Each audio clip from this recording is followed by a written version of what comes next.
Hey everybody, week 12. We're really moving along.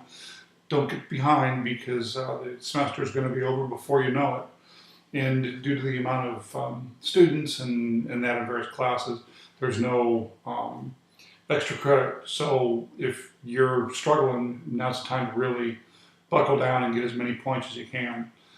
This week we are going to have a draft of a written assignment on plea bargaining. And then the following week, of course, we'll have the final draft of that.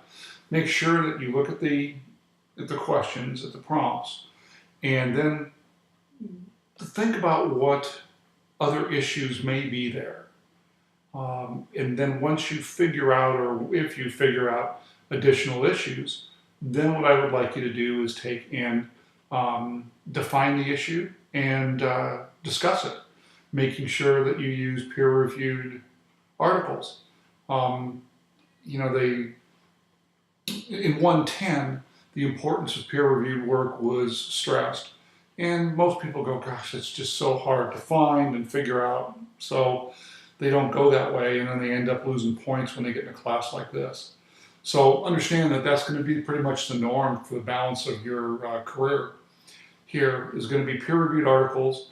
When you get to 350 and 340, you probably see more of a tendency or a direction to cases.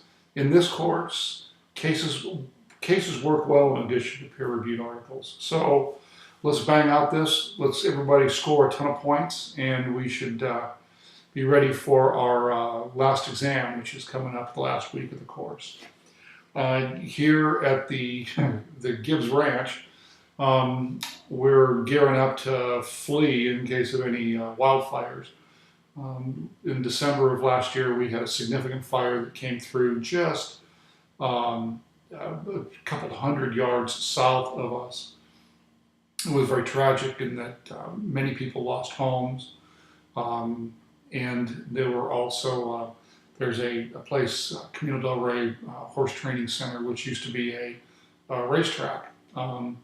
And they had about 450 horses there, and they lost about 80 horses. Some friends that got down to help them get horses out were saying that they were taking bridles off of dead horses and putting them onto panicked horses, trying to get them out, because the horse would run back into the stable, and then the fire would come through. So we're kind of getting ready. Bug out bags are ready, dog kennel's ready. So we should be able to get out of here in about 10 minutes if we need to.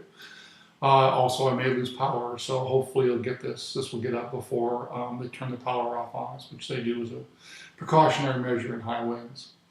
Let's talk about this week's material, the plea bargain, negotiated justice.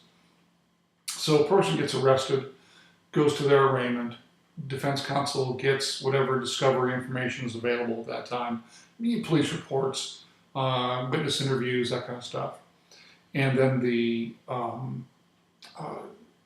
will there be a date set for a pretrial hearing? Of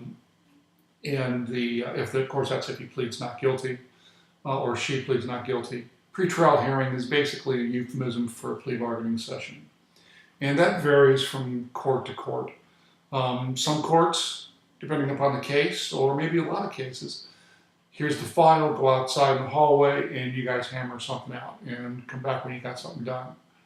Other courts, you'll go in chambers with the judge. The judge will officiate the plea bargaining, and a bargain is attempted at that point in time.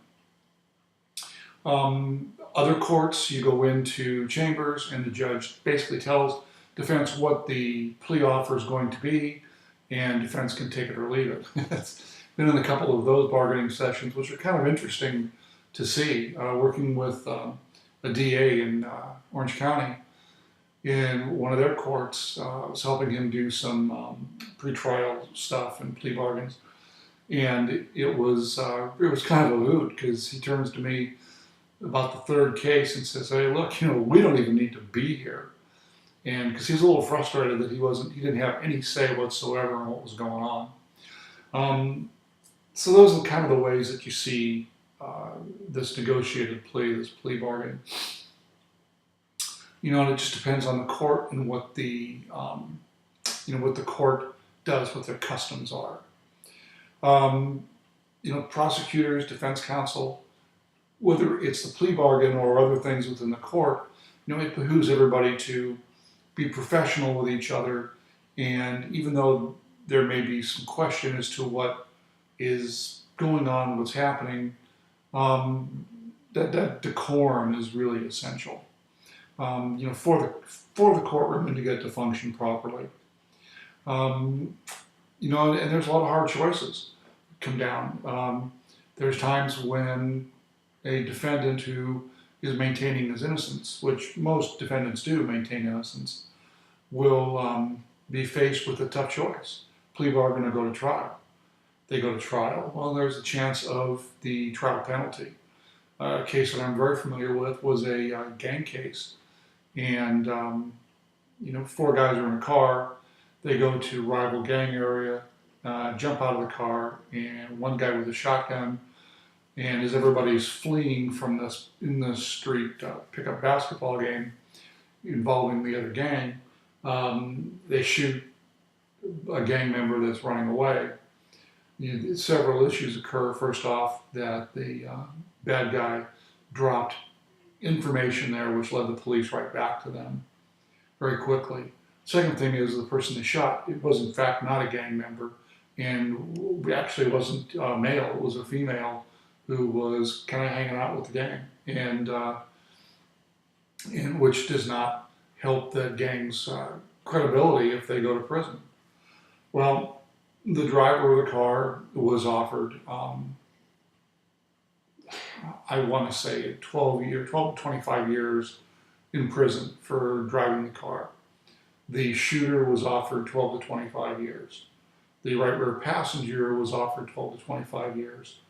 And the driver was, not the driver, but the gang leader in the back seat was offered 25 to life. He decided to plead not guilty and go to trial. And that strategy might have worked, but for the fact he was found guilty by the jury rather quickly and was sentenced to 40 years to life. That's a pretty good example of the trial penalty. The book will talk about kind of the bargaining process and how those things happen. So make sure you've got a decent handle on those on those issues. So with that being said, that's pretty much it. Sorry it's a short video, which I'm sure you're devastated you don't get a chance to listen to me go on and on for a while. But I've got one more video to do for the class, and I want to make sure I get it done and posted before they turn off the power. We'll see you. I'm taking tomorrow off, Monday off, the day that you're probably seeing this if you're looking at it early. So I won't be online at all, even if I have power. And then we'll see what happens with Tuesday. All that being said, see y'all in class.